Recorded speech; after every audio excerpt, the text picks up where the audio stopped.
The little envelope sat on the kitchen counter, its cream color mocking me. I recognized the resort's logo emblazoned on the front, the same place Callum had booked for our 5th anniversary getaway. My hands trembled as I tore it open, the paper offering no resistance to my desperate fingers.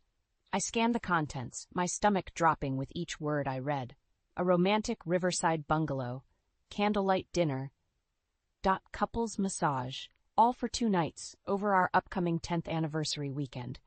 The same weekend, Callum had claimed he needed to visit a client in Phoenix. "What is this?" I stammered out loud, praying there was some innocent explanation. Callum strolled into the kitchen, tucking his phone into his pocket with a look of surprise. "Oh, you got that already? It was supposed to be a surprise for our anniversary." My mouth went dry as I studied his casual demeanor. "A surprise? You already told me you had to work that weekend." He froze, his expression clouding over. "Work? I must have gotten my weekends mixed up." "Really? Then why did you lie about having to go to Phoenix?" I gestured at the damning envelope with a shaking hand. Callum's Adam's apple bobbed as he swallowed hard. "Alara, baby, let me explain." "Don't baby me," I snapped, anger burning away the sting of betrayal. "Were you going to tell me about this little romantic getaway, or did you have another excuse lined up?" His jaw tightened and he dropped his gaze to the floor. In that moment, I knew. The solid ground had cracked open beneath my feet over the past months, but now I finally saw the truth staring back at me. Callum was having an affair. The realization knocked the wind out of me, leaving me doubled over. Tears started streaking down my cheeks as I fought for air. How could the man I loved, the man I'd built a life with, do this to me? To us? I can't believe you, I heaved out between ragged breaths. I need some air. Callum didn't protest as I pushed past him, grabbing my purse and keys on the way out the door. I climbed into my car, peeling out of the driveway in a squealing rage. Gulping down the dry Phoenix air, I turned up the radio loud to drown out my anguished thoughts. How long had this been going on? Who was she? The questions spun in my mind like a tornado of knives, each one twisting deeper into my heart. By the time I reached the Arizona Canal trails, the sun had dipped below the horizon. I parked and got out, needing the solitude of the darkening pathways to process everything. As I walked, I realized the signs had been there all along.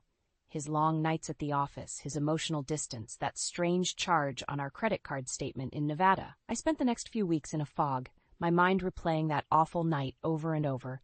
Callum's lame excuses and hollow promises only amplified the anger simmering inside me. I confided in my best friend Maya, spilling out the whole sordid tale over glasses of Cabernet. "That bastard," Maya spat after I finished, her eyes blazing with fury. "You don't deserve this, Alara. Not after everything you two have been through together." I nodded numbly, wiping away fresh tears. I don't know what to do. Part of me still loves him, but how can I ever trust him again? Maya leaned forward, gripping my hands tightly. "You can't. At least, not until you know the full truth. Cheaters like Callum always try to downplay things. Who knows what other lies he's told?" Her words ignited something inside me. She was right. If I was going to decide how to move forward, I needed the full, unvarnished reality of what Callum had done. The next morning, I started digging. I pulled our bank records, compiling a list of strange charges and cash withdrawals. There were dozens of them, hotel stays, jewelry purchases, even a night at a rental cabin near Sedona. Each unexplained entry felt like a slap across my face. I also began watching Callum more closely. His behavior continued to raise red flags. He started taking his phone everywhere, deleting texts frantically if I entered the room. Some nights he wouldn't come home until well after midnight, reeking of alcohol and cheap perfume. The final straw came when I was checking our phone records and noticed dozens of calls to the same number. Dialing it myself, an airy female voice answered. "Hello?" I froze, cradling the phone against my ear as my heart pounded violently. Who is this?" There was a horrified pause before the line went dead. I slowly lowered the phone, my breaths coming in ragged bursts. I didn't know who that woman was, but one thing was clear. I was done being the oblivious, jilted wife. That weekend, I followed Callum when he told me he was going to the gym. I trailed his BMW from a safe distance until he pulled into a luxury apartment complex downtown. My grip tightened on the steering wheel as fury boiled in my veins. Callum stepped out of his car, smoothing his shirt as a young, beautiful woman opened the door to greet him with an embrace. They kissed deeply before disappearing inside, his hand roaming shamelessly over her body. That's when I knew. I couldn't forgive this. Callum had shattered the sanctity of our vows, of everything we'd built over the past decade. An eye for an eye, he would get back everything he had ruthlessly taken from me and more. I pulled away, already formulating my plan. If Callum wanted to deceive and discard his family, I would make sure he paid the ultimate price. Several days passed as I mentally prepared myself for the inevitable confrontation with Callum. I pored over the evidence I'd gathered, bank statements, phone records, photos from his trysts. The pile grew thicker each day, a damning portrait of his betrayal. Finally, I could wait no longer. One evening, after he returned home late yet again, I cornered Callum in the living room. "We need to talk," I stated flatly, my hands trembling slightly as I clutched the manila envelope containing the proof. Callum looked up from his phone with a start. "What's going on?" "Don't play dumb with me." I tossed the envelope on the coffee table, the contents spilling out. "I know you've been cheating on me, with her." His eyes went wide as he frantically gathered the documents, realization dawning on his face. "Alara? I can explain." "Explain what?" I shot back, anger burning in my throat. "How you've been lying and sneaking around for God knows how long, spending our money on hotel rooms and gifts for your little tart?" Callum flinched, panic flashing across his features before being replaced with a mask of indifference. "You're overreacting. It was just a fling. It didn't mean anything." My jaw dropped at his callous dismissal. "Are you kidding me? You've been having an affair behind my back, and that's your excuse?" He rose from the couch, stepping towards me with his hands raised defensively. "Baby, you have to understand. Things haven't been good between us for a while now. This other woman, she made me feel wanted again in a way you haven't for years." The cruel words felt like a physical blow. My chest tightened as tears pricked my eyes. "How dare you?" Callum pressed on, his voice taking on a pleading tone laced with arrogance. "But it's over now, I swear. I ended things with her. Can't we just move past this and work on fixing us?" His audacity was simply staggering, as if months, years of infidelity could be simply swept under the rug by empty platitudes. Rage boiled over, uncorking years of resentment in one bitter torrent. "Fix this? There is no us anymore. Callum!" I shouted, closing the distance between us. "Not after how you've lied, cheated, and trampled all over the vows you promised me. You threw away everything we built together for some cheap thrill." His face hardened, hands curling into fists at his sides. "You're the one who checked out of this marriage long ago. At least I was man enough to admit I needed more." The heinous insinuation detonated the final shred of restraint I'd been clinging to. My hand clapped across his cheek before I could stop it, the sharp crack echoing through the room. We stood in tense silence, both of us breathing raggedly. Callum raised a hand to his stinging face, his expression a mixture of shock and hatred. In that moment, I realized there was no coming back from this. My husband, my life partner, had willingly eviscerated everything we once shared. As he stormed off to the spare bedroom, I knew deep down our relationship was already over. This callous, selfish man was a stranger to me. I felt no sadness, only a cold sense of resolve. If Callum was willing to discard his family so casually, then so be it. He would pay dearly for his transgressions. I would make certain of it. In the days following our explosive confrontation, Callum and I drifted into an icy coexistence. He stayed out most nights, returning home only to grab fresh clothes before vanishing again. I barely acknowledged his presence, going about my routine with a stoic detachment. Beneath that facade, however, a burning fury simmered. Callum's callous treatment, his smug indifference to the pain he'd inflicted, it was unforgivable. He had to be made to understand the grave consequences of his actions. One evening, I met up with Maya over drinks. I spilled out the entire ugly episode out, tears of rage stinging my eyes. She listened in stunned silence until I finished, her expression hardening into grim resolution. "That selfish prick," she growled, slamming her fist on the table. "He doesn't deserve an ounce of your mercy after how he's treated you." I nodded, anger creasing the corners of my mouth into a scowl. "You're right. I'm done being the sad, jilted wife. It's time Callum got a taste of the pain and humiliation he's put me through. That Maya's lips curved into a vindictive smile. So make him suffer like he's suffering you. Strip away everything that's important to that scumbag. His money, his reputation, that little side piece. Her words catalyzed a cold clarity in my mind. If Callum was willing to throw away our decade of marriage over some tawdry fling, I would dismantle his entire life piece by piece. No more being the victim. It was time to fight fire with hellfire.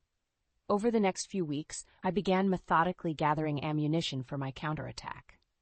I sought legal counsel to begin divorce proceedings, ensuring my finances would be fully separated from Callum's. I also opened a private email account to begin documenting his affair and other misdeeds. The dam truly burst open when I secured copies of his work emails and correspondences. Buried among the mundane real estate minutiae were extensive records of under-the-table dealings, kickbacks, shady property transfers, the works. A vile smirk crossed my lips as I read through the incriminating paper trail. Callum's beloved career was first on the chopping block. My next step was locating the identity of his mistress. It didn't take much digging. A simple license plate lookup revealed her name was Sienna Westbrook, a former model who now managed a high-end beauty salon. Social media turned up photos of her in various states of undress, brazenly hanging off Callum's arm at nightclubs and holiday getaways. I sneered at the leering images, any pity I'd felt evaporating. This woman knew exactly what she was doing, shamelessly seducing another woman's husband. She was just as guilty as Callum, a viper who deserved to have her world crumble. A few keystrokes revealed Sienna was married to a wealthy financier named Grant. I chuckled darkly, already anticipating the devastated look on both their smug faces when I exposed their sordid tryst. How fitting for them to reap the bitter harvest of deceit and betrayal they had so greedily sown. With my plan solidified, I felt the icy pall of anger transmute into an electrifying sense of purpose. I would strike with surgical precision, dismantling Callum's life from every angle until he had nothing left. Only then would he finally grasp the obliterating damage he'd inflicted on the person who had loved him most. He wanted to trade in his family for cheap thrills? So be it. I would make sure Callum's unforgivable choices tarnished every aspect of the life he clearly took for granted. An eye for an eye. With my dossier on Callum's misdeeds compiled, it was time to initiate my intricate plan of retribution. I started by slipping an anonymous tip to the Arizona Real Estate Board about his unscrupulous business practices. Within days, their investigators had subpoenaed reams of his communications and records. "They're really giving me the third degree over at the office," Callum grumbled one evening as we passed like ghosts in the living room. A smug satisfaction crept over me watching him squirm. "Is that so?" I replied coolly, keeping my expression neutral. "I'm sure if you have nothing to hide, you'll be just fine." He shot me a withering glare before storming out the front door. I chuckled to myself. He was in for a very rude awakening. Next, I turned my sights on dismantling his tawdry romance with Sienna. I spent hours canvassing the online environs she frequented, Instagram, Facebook, even a risque OnlyFans page. I messaged her from an anonymous account, poking and prodding until she inevitably slipped up with some offhand mention of her married boyfriend. Within days, I had compiled enough incriminating screenshots and testimonies to bury them both. I snail-mailed a hefty bundle to Sienna's husband Grant, including some tacky lingerie shots and a short but impactful note. "Your wife has been cheating on you with my husband for over a year now. You deserve to know the truth about the kind of people they really are." A week later, the fireworks began. Callum's phone started ringing off the hook with blocked numbers I knew were from Grant. His jaw tightened into a scowl as the barrage continued, hints of panic creeping into his eyes. "I'd answer that if I were you." I taunted with mock sweetness. Could be important. Whipping the phone to his ear, Callum's face drained of color, as he was no doubt lambasted by the betrayed husband. That evening, I had Maya get us a table at a swanky restaurant downtown, the type with a view overlooking the street below. Right on cue, Sienna's cherry-red Mustang pulled up to the valet, her sleek form slinking out in a tight bandaged dress. A moment later, a furious Grant came storming out the lobby doors, grabbing her by the arm and delivering what looked like a vicious slap across her shocked face. I raised a glass of celebratory wine to my lips, delighting in the public humiliation playing out below. Let them have a taste of the abject embarrassment Callum had forced on me. Things accelerated quickly over the next few days. Sienna's social media was scrubbed, likely by her husband's legal team. Her OnlyFans and accounts went dark as the scandal became public knowledge. Then came the final knock, Callum's termination from his cushy real estate career. He trudged in one evening, his usual confidence shattered into a million pieces. They fired me, he stammered out, daring to meet my gaze. Cleared out my desk and everything, said there was too much smoke around my dealings for the company's reputation. I crossed my arms, letting the silence linger and allowing his anguish to fester. Well, that's too bad. I'm sure you'll land on your feet somewhere. Callum's expression contorted with rage as he realized I was the architect behind his sudden, brutal downfall. Without a word, he grabbed a half-empty bottle of whiskey and retreated to the guest bedroom, the shattering of glass soon echoing through the house. I smiled thinly, surveying my handiwork. This was only the beginning. Callum's torment had just started. By the time I was through, he would have as much left as he had given me. Nothing. Over the next few weeks, Callum's life continued its free-fall trajectory. The real estate board's investigation resulted in him being permanently barred from practicing his license, ending any hope of finding work in that field. His money rapidly drained away, paying legal fees and settling lawsuits. I watched in silent satisfaction as his typical arrogance withered into a pathetic, broken shell of a man. He began drinking heavily, spending nights passed out on the couch amid scattered bottles and reminders of his shattered existence. "How could you do this to me?" he slurred one evening, his words thick with self-pity. "After everything we meant to each other." I leveled an icy glare at his disheveled, unshaven face. "I simply gave you a taste of your own medicine. You embraced lies and betrayal, and this is the consequence." Callum's lips curled into a sneer. "You're a vindictive bitch, you know that?" Rather than rising to his bait, I simply shrugged. Says the man who threw away a decade of marriage for a cheap fling. I'm just the one who ensured you paid the full price for your indiscretions. As his spiral deepened, Callum turned to me with an almost laughable desperation, seemingly unaware of the magnitude of destruction I'd inflicted. "Alara, please. You have to help me," he begged one morning, trailing me into the kitchen with his hands clasped. "I'll do anything. I've hit rock bottom here." I slowly turned to face him, coldly drinking in his ruined visage, the puffy eyes, unkempt hair, rumpled clothes. This arrogant, selfish prick who had so casually betrayed me was now a sniveling wreck. A cruel smile played across my lips. "Help you?" I echoed. "Why would I possibly want to do that? You're exactly where you deserve to be, destitute and alone." Callum's face contorted with anger, his fist clenching. For a fleeting moment, I thought he might strike me, but just as quickly the bluster faded back into sullen defeat. "You're right, I had this coming," he mumbled, shrinking back. "I never deserved you." I watched impassively as he shuffled out, not sparing him a second thought. Callum had been the architect of his own demise from the moment he willingly shattered our marital vows with his callous infidelity. To her credit, Sienna didn't go down quite as easily. The former model adopted a defiant social media campaign, decrying the slut-shaming and misogyny she claimed to be a victim of after having her tryst with Callum exposed. I almost admired her arrogant shamelessness. That bravado disintegrated when the IPO her husband oversaw started circling the drains, his career obliterated by the very scandal she sparked. Within weeks, she went from poolside cabana selfies to hawking cheapy sewn lip glosses on Instagram.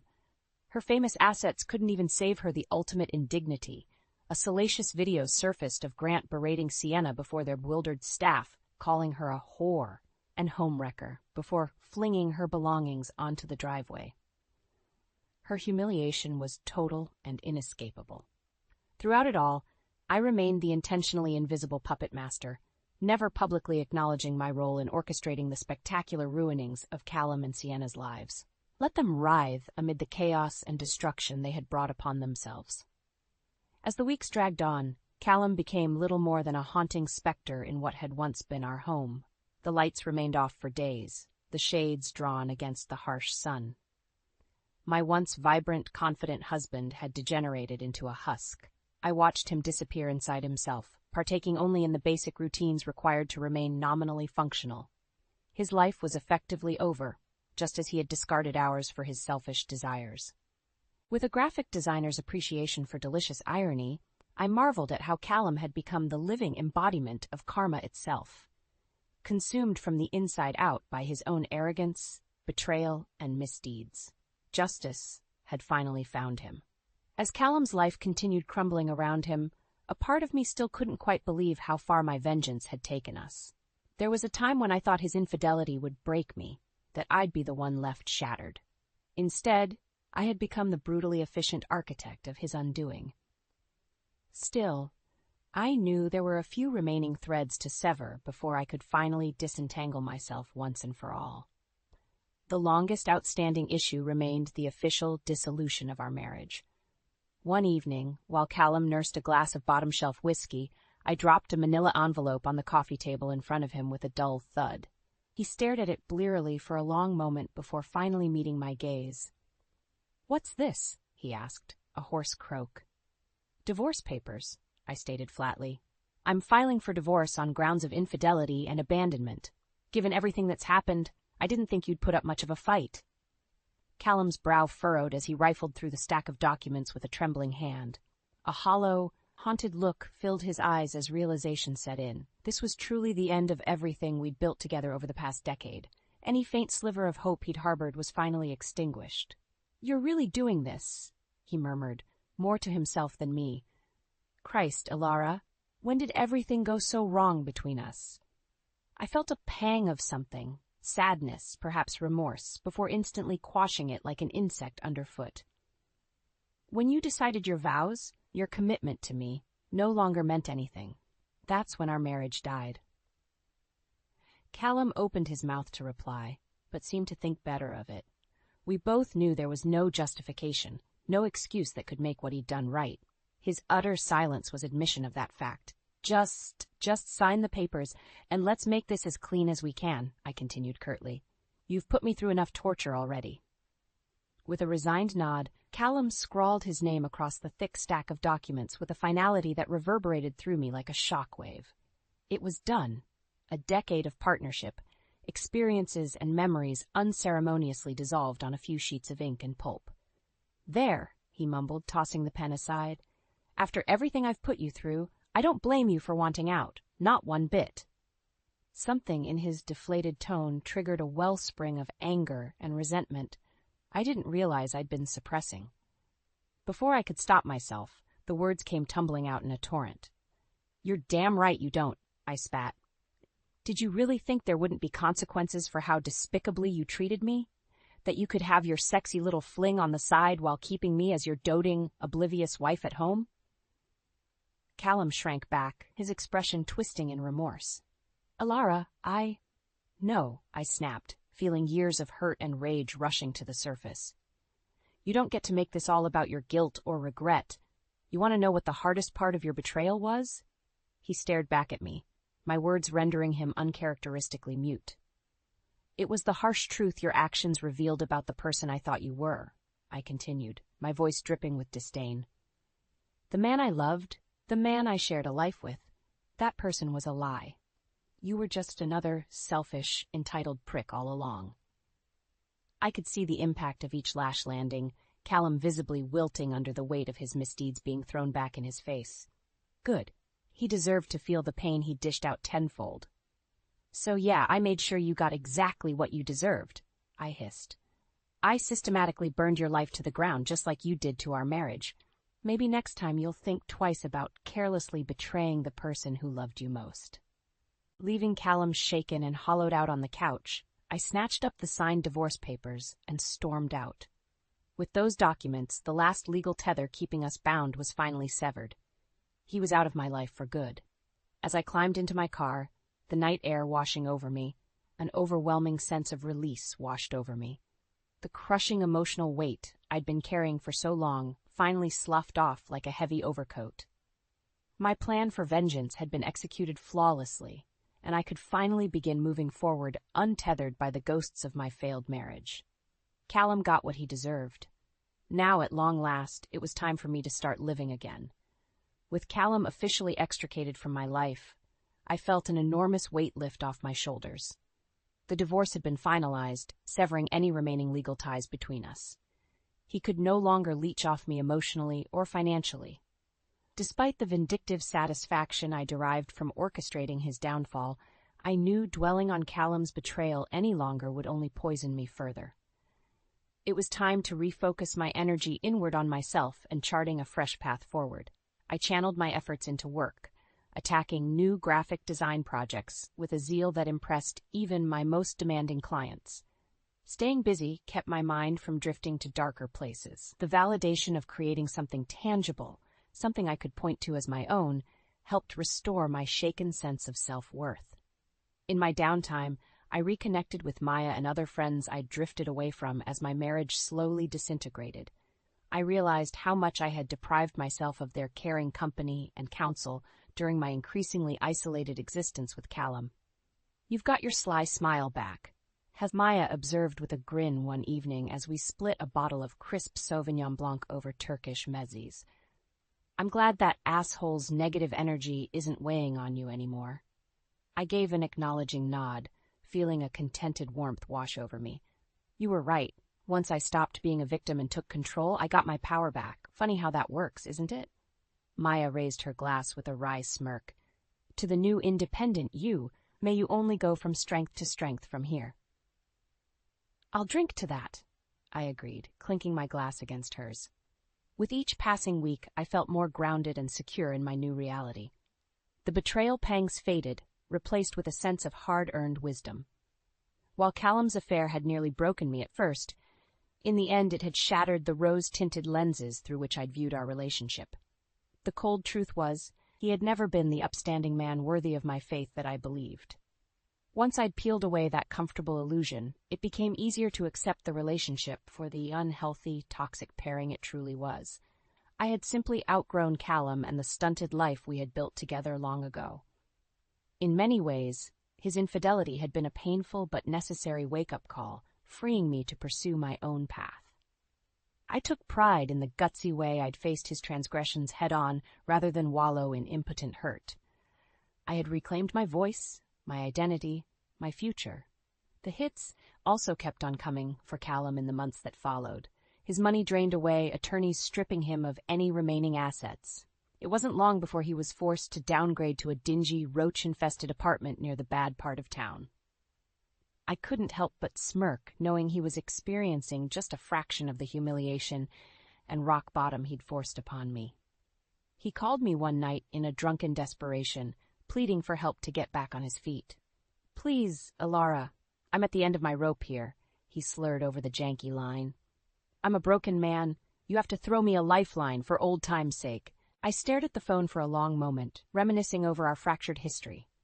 So many hopes and dreams, so much time and energy invested in holding together a fundamentally rotten core. We had been far too mismatched and dysfunctional to ever truly make things work long-term. My lips curved into a sardonic smile as I hit the end call button, letting the line go dead silent. Callum had made his choices, reaping the consequences of his sordid actions. I owed him nothing, no more second chances, no more benefit of the doubt. He was on his own now, left to wither among the ashes of his selfish decisions. As for me, my future was finally free and unobstructed, filled with possibilities and a renewed vigor for life. No longer would I be shackled to the past and its ghosts. I had reclaimed my existence. Nothing would hold me back now.